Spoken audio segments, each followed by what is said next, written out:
সুপ্রিয় দর্শক, বাংলার উজানদল গ্রামে লোকসঙ্গীত সাধক বাউল সম্রাট শাহ আব্দুল করিমের বাড়িতে এসেছি আমরা আজকে। অন্তরে আসিয়া যখন দিলা তুমি ইশারা, তোমার সঙ্গ নিলাম আমি সঙ্গে নিয়া এক চারা, মন মানে না তোমায় ছাড়া, তোমাতে সপেছি প্রাণ।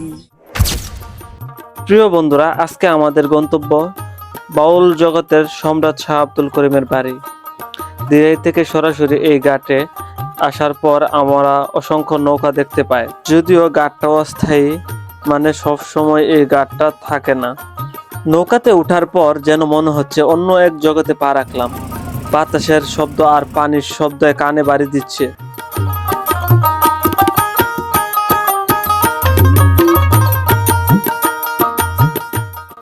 তো দেখতে দেখতে আমরা চলে আসলাম। এই রাস্তা ধরে আমাদের যেতে হবে। নৌকা থেকে নেমে আমরা অটোরিক্সা অথবা মোটরসাইকেল করে যেতে পারি। তার বাড়ির এই রাস্তা দেখে মনে হলো শাহ আব্দুল করিমের গানের সুর এখনো এই রাস্তায় ভেসে বেড়ায়। সত্যি তিনি যা দিয়ে গেছেন বাংলার গান জগতে, এই প্রজন্মে কখনোই ভোলার নয়। তার বাড়ির সামনে যেতে চোখে পড়লো তার নিজ মিউজিয়াম বা জাদুঘর। সামনে তার বড় একটা ফটো রাখা হয়েছে।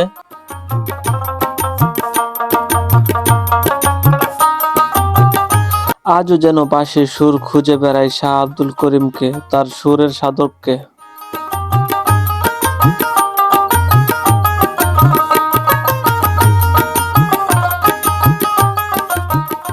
শুধু সম্রাট শাহ আব্দুল করিমের বাড়ির দেখা নয়, সৌভাগ্য হলো তার পুত্রের সাথেও কিছুক্ষণ কথা বলা ও গানে গানে মানুষের মন জয় করা। এই মানুষটির জানা অজানা কথা শুনলাম তার পুত্রের মুখ থেকে।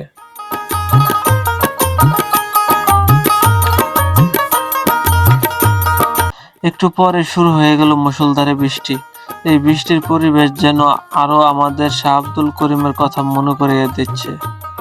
আব্দুল করিম মনে হয়তো এমনই একবারই জন্ম নেন। তিনি হয়তো আজ বেঁচে নেই, কিন্তু তিনি রেখে গেছেন আমাদের জন্য অমর তার সব গানের সঙ্গীত এবং তার সুর।